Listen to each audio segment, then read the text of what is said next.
Eh bien, nos pensées peuvent soit nous aider, soit nous faire du mal. Donc, si vous luttez avec vos pensées, ne ratez pas notre émission d'aujourd'hui.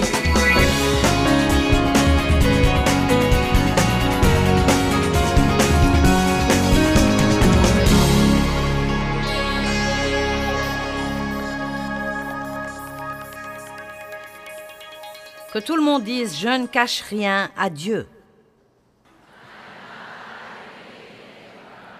Dieu vit en moi et il sait absolument tout.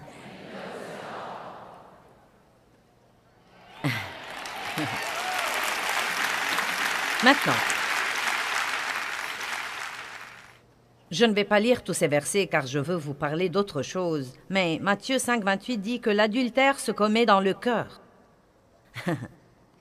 Ce qu'il ne faut pas, c'est regarder une femme pour la convoiter. Et je vous dis un mot là pendant que j'y suis. Toute cette pornographie absurde qui a lieu aujourd'hui. Non mais c'est un piège du diable et vous feriez mieux de la fuir comme fuir la peste. Vous croyez que vous êtes à l'abri tant que vous regardez tout simplement et que vous ne touchez pas. Mais c'est une pensée trompeuse. Car si vous avez commis l'adultère dans votre cœur, c'est comme si vous l'aviez commise en réalité. La Bible dit que haïr son frère équivaut à l'assassiner. Vous feriez mieux de commencer à pardonner aux autres. Ne passez pas votre vie offensée.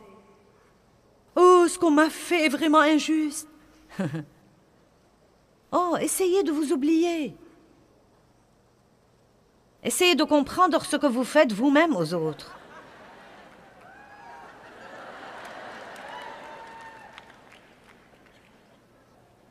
Et rendez-vous service et pardonnez aux autres. Il ne s'agit même pas...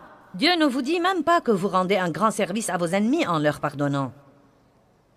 Il se fiche pas mal du fait que vous soyez fâchés. Fâchez-vous contre quelqu'un pour 3 semaines et dites-lui « Je te pardonne ». Il ne saura pas de quoi vous parlez. Il dira « Pourquoi ?» Rendez-vous service. Ne vivez pas comme ça. Ne vivez pas tout le temps avec ce gâchis au-dedans de vous. Vous ne pourrez pas entendre Dieu avec ce gâchis ou être mené par le Saint-Esprit quand vous êtes rempli de soucis et d'anxiété et de crainte et de l'absurdité de vouloir plaire aux autres. Maintenant, je peux vous dire quelque chose.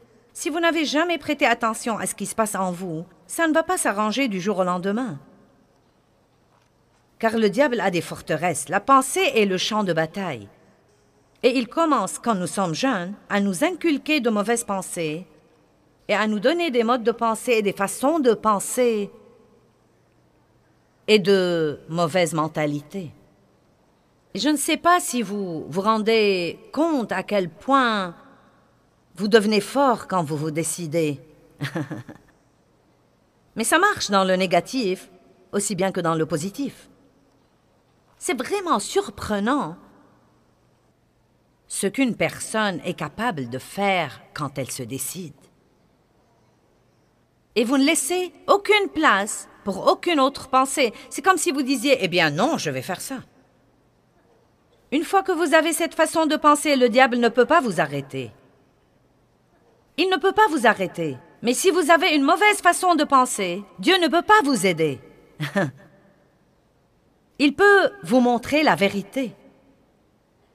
Le diable travaille si dur pour vous éloigner de la parole. C'est la seule vérité que nous avons. Qu'est-ce que la vérité? Jésus dit « Je suis la vérité ». Quel chemin emprunter dans la vie? Jésus dit « Je suis le chemin ». Où est-ce que je peux trouver une vie? Jésus dit « Je suis la vie ». Ce que vous cherchez se trouve en lui. Dieu a mis le tout en lui et vous l'a donné en cadeau et il viendra vivre en vous. Et par lui, vous pouvez avoir une vie formidable. Mais vous ne le saurez pas si vous ne lisez pas sa parole.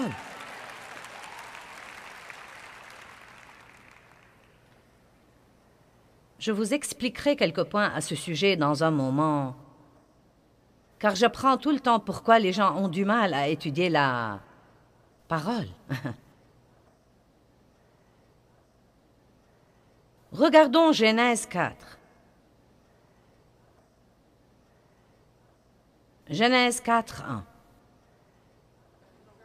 Adam connut Ève, sa femme, elle conçut et enfanta Caïn, et elle dit, « J'ai formé un homme avec l'aide de l'Éternel. » Ensuite, elle enfanta encore son frère Abel.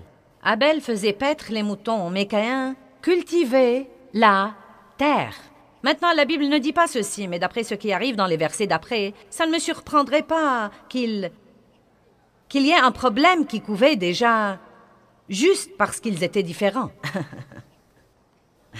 Nous pouvons avoir des difficultés avec les gens juste parce qu'ils ne sont pas comme nous. Et au bout de quelque temps, Caïn fit à l'Éternel une offrande des fruits de la terre, et Abel apporta des premiers-nés de son troupeau et de leur graisse. Et l'Éternel eut égard à Abel et à son offrande, mais à Caïn et à son offrande, il n'eut pas égard. Donc,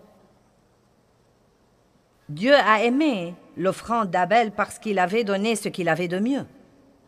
Dieu n'a pas aimé l'offrande de Caïn, et il le lui a dit. Et la réaction de Caïn était de s'irriter et de s'indigner et de s'attrister et de se déprimer. Bon, quand Dieu vous corrige, vous réagissez de deux façons. Vous pouvez soit vous irriter, vous attrister et vous déprimer, soit dire « Merci Seigneur de me l'avoir montré et je veux certainement être tout ce que tu veux que je sois et donc, s'il te plaît, pardonne-moi et change-moi. » C'est ce que vous devez faire. Vous ne devez même pas changer. Accordez-vous avec Dieu et demeurez dans la parole et il vous changera. Et l'Éternel dit à Caïn, « Pourquoi es-tu irrité? Et pourquoi es-tu triste et déprimé et abattu? » C'est le verset 6, Genèse 4, 6. Faites attention au verset 7. « Si tu fais bien, ne seras-tu pas agréé? Et si tu ne fais pas bien, le péché est couché à la porte, et son désir sera tourné vers toi. » Écoutez les mots d'après. « Mais toi, tu dois le dominer. » Il dit, tu dois le dominer. Nous allons prêcher ce week-end sur le péché. Pourquoi est-ce que vous n'acclamez pas? Si j'avais dit sur la prospérité, vous auriez tous acclamé. Si j'avais dit sur les miracles, vous auriez tous acclamé. Et nous allons prêcher sur le péché parce que c'est un problème. Et il y a trop de gens qui vivent n'importe comment et ne s'occupent pas des trucs dont ils devraient s'occuper. Dieu les convainc. Et ils s'irritent, exactement comme Caïn. Dieu a dit à Caïn, « Le diable te poursuit. Et tu dois le dominer. » Caïn avait une occasion là. Il aurait pu y avoir un renversement de la situation. Verset 8. Et Caïn dit à son frère, « Allons au champ. » Et lorsqu'ils furent au champ, Caïn attaqua son frère Abel et le tua. Vous connaissez l'histoire. Et il s'est retrouvé avec une malédiction sur sa vie, etc. Mais le problème a commencé, non pas lorsque Caïn s'est réveillé un jour et a décidé de tuer son frère. Il a commencé bien avant, des mois et peut-être même des années auparavant avec une mauvaise attitude, avec de mauvaises pensées et de mauvaises attitudes, avec la jalousie et la comparaison et la rivalité et la colère et l'amertume et le ressentiment et le non-pardon. Et qui sait, peut-être qu'il avait souri à son frère à la maison. Non mais vous pouvez aller à l'église et dire « Le Seigneur soit loué, frère. Alléluia, sœur. Oh, Jésus, il est si bon. » Et vous pensez, je ne peux pas te sentir. Et c'est le chapeau le plus idiot que j'ai jamais vu de ma vie. Et vous lui dites, oh, sœur, j'adore ton chapeau. Vous savez de quoi je parle.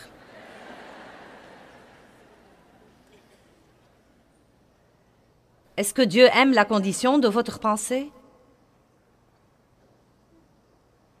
Prenez la responsabilité de vos pensées. Plus vos pensées sont meilleures, plus votre vie sera meilleure. Plus vos pensées sont meilleures, plus le ciel sera content de vous. Choisissez vos pensées avec soin. Romains chapitre 8, versets 4 jusqu'à 6.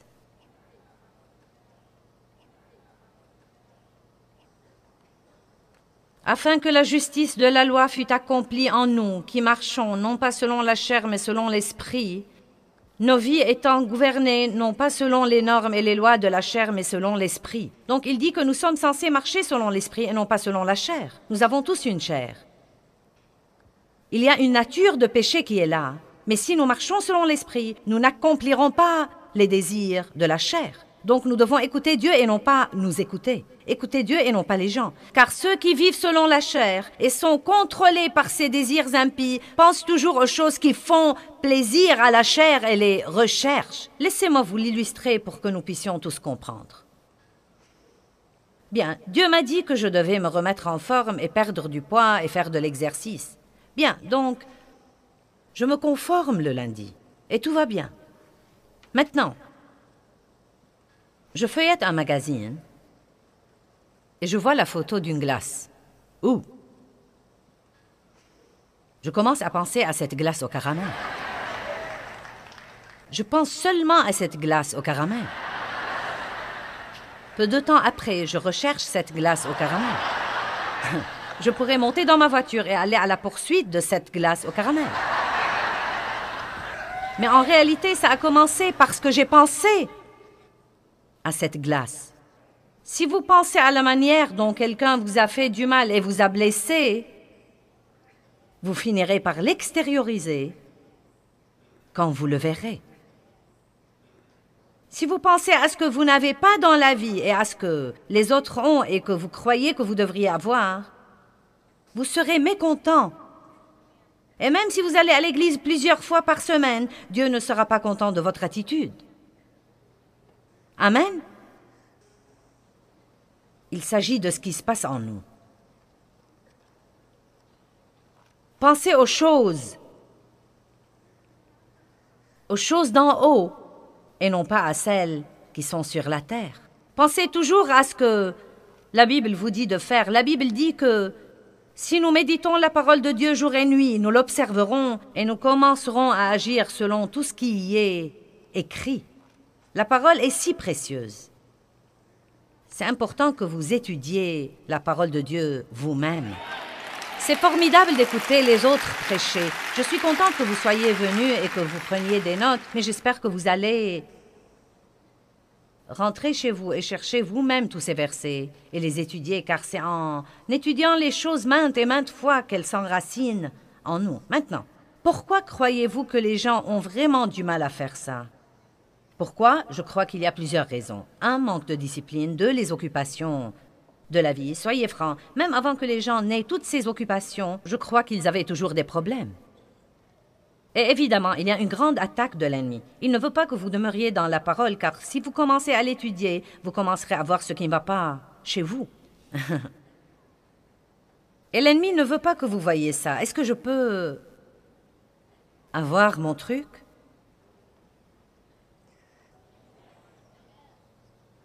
La Bible dit que la parole ressemble à un miroir. Et quand nous la regardons, nous voyons le Christ, mais nous voyons aussi ce que nous ne sommes pas. Oups, ça va.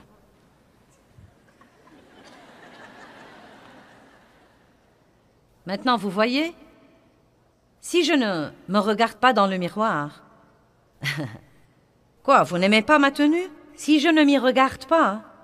Je pourrais aller et venir comme ça toute la journée sans même le savoir. Je vois parfois l'accoutrement de certains et je n'en reviens pas. Non, mais...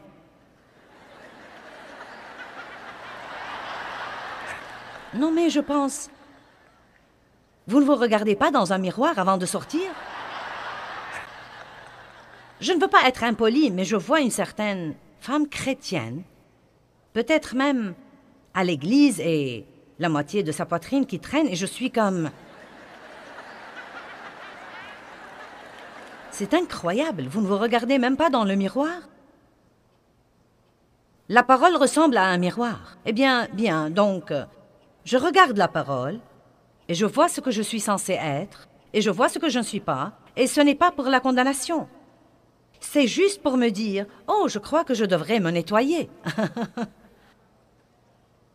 Maintenant, je peux enlever ceci et dire, oh oui, c'est beaucoup mieux comme ça. C'est beaucoup plus beau. Nous sommes prédestinés à être semblables à l'image de Christ. Nous sommes prédestinés à être transformés, complètement changés.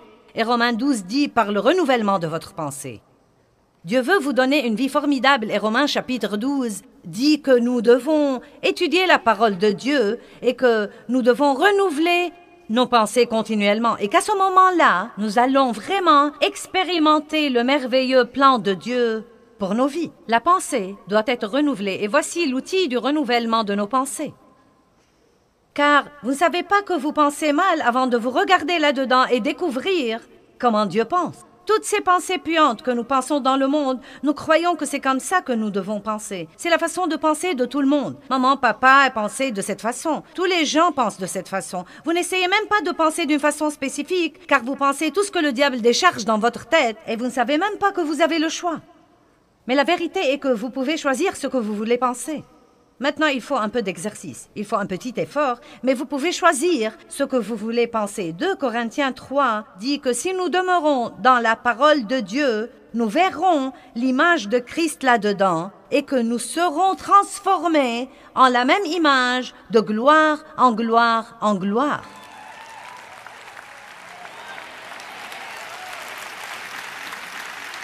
Maintenant, je veux que vous compreniez ceci parce que c'est très important. J'y ai pensé dernièrement.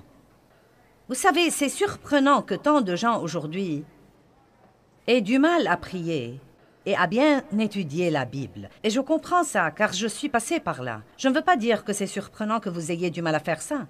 Nous sommes tous passés par là. Évidemment, nous savons, c'est le diable, il essaye de m'éloigner de la parole. Mais j'arrive aussi à la conclusion que c'est en grande partie parce que, et je veux que vous m'écoutiez et que vous compreniez ceci, c'est en grande partie parce que nous avons une mentalité légaliste là-dessus, plutôt que de l'aborder avec une attitude de liberté et d'enthousiasme et de demander à Dieu de vous mener dans votre vie de prière et de vous mener également dans la manière d'étudier. Nous avons ces... Non, mais si vous voulez, ce sont presque comme des lois religieuses. Pour une raison ou pour une autre, je ne sais pas si c'est le cas pour vous, mais la plupart des gens croient qu'ils sont vraiment spirituels s'ils peuvent lire toute la Bible tous les ans et prier 1 heure tous les jours. C'est plutôt drôle que l'on ne puisse jamais l'accomplir parfois, et je crois que nous essayons parfois de le faire pour les mauvaises raisons. Dieu ne nous aidera jamais à le faire. Si vous lisez la Bible tous les ans, cela ne veut pas dire que vous savez tout. Amen? Mais oh, nous sommes fiers. Oui, monsieur, nous sommes fiers et nous le racontons à certains. Nous veillons à ce qu'ils sachent que nous l'avons fait. Mais vous voyez, Dieu ne s'intéresse pas à la quantité, il s'intéresse à la qualité. Et la vérité est que vous pouvez lire un livre entier, tout le livre de Matthieu, et ne rien comprendre. Mais d'un autre côté, vous pouvez méditer un verset toute une semaine, mais vous le comprenez. Et vous dites, je l'ai compris. Oui, je l'ai compris. La plupart des gens ne vont pas dire, waouh! Un verset! Ouh, je veux que vous sachiez que pendant toute une semaine, j'ai lu ce verset. Maintenant, nous en aurions honte.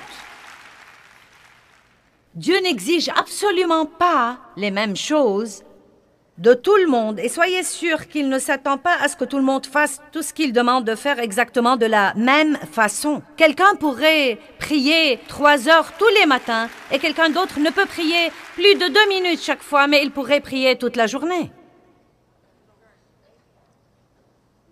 Vous savez, vous devez arriver au point où vous arrêtez de tout compter.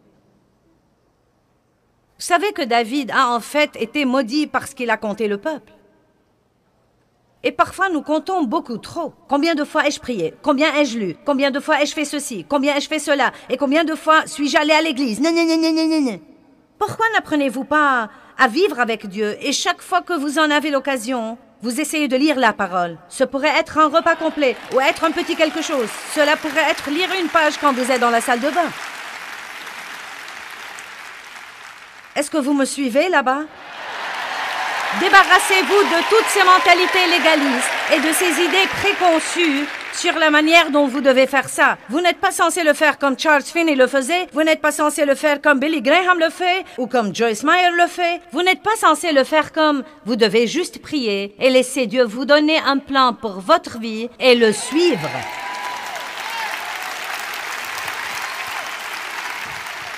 J'ai décidé qu'il devrait y avoir quelque chose qui ne va pas pour que tant de gens luttent sur ce plan. Et je sais que ce sont de braves gens qui veulent faire ça. Mais c'est une lutte, une lutte, une lutte. Et nous disons toujours, si vous n'avez pas de temps pour Dieu à ce moment-là, je crois tout ça. Je crois que nous devons donner à Dieu la priorité dans notre temps. Et je sais que ça demande de la discipline, et ça demande du travail, et que ça demande du dévouement. Mais je crois vraiment que vous devez être menés par le Saint-Esprit.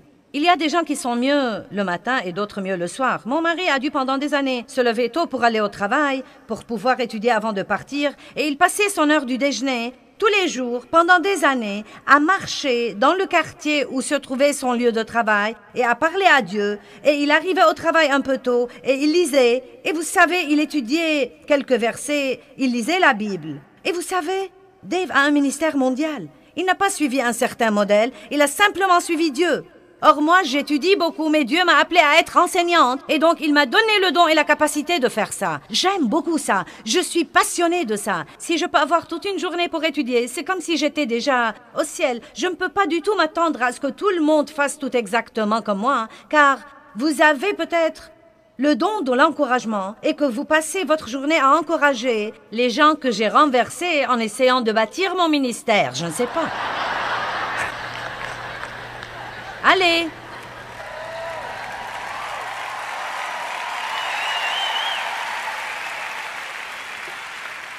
Maintenant, voilà ce qui arrive.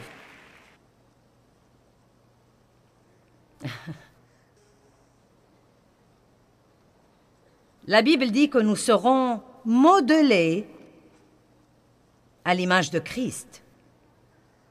Eh bien,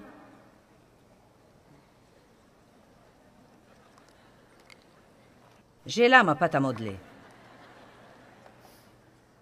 C'est vous et moi.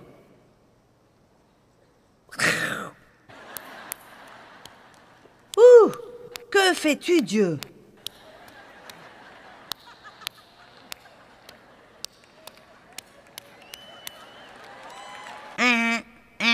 Bien, le voilà. C'est un exemple épouvantable, mais nous allons prétendre que c'est Jésus. Bien, regardez. Maintenant, c'est parti. Vous recevez le salut. Vous êtes régénérés. Vous êtes régénérés. Je reçois le Christ comme mon sauveur. Ouh! Le voilà au milieu de moi. Maintenant. Mince alors. Ouh! Maintenant, je commence à lire la parole.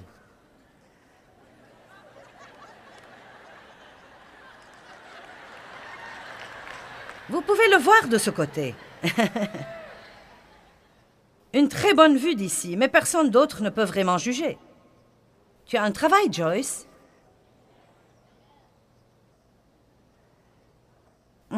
Ceci doit s'en aller. Oh. Bien. Ah. Oh, pas ça!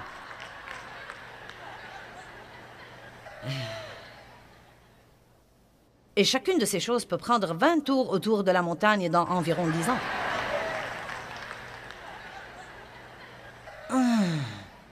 Ouf, eh bien, maintenant, il commence à comprendre un peu mieux, là. Ouh. Ensuite, on n'a pas le temps de dire ouf. Là, vous ressemblez à Jésus.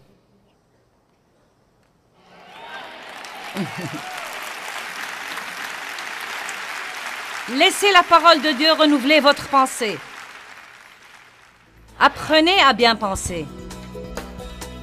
Apprenez à prendre position contre le péché et prenez la décision de vivre pour la gloire de Dieu.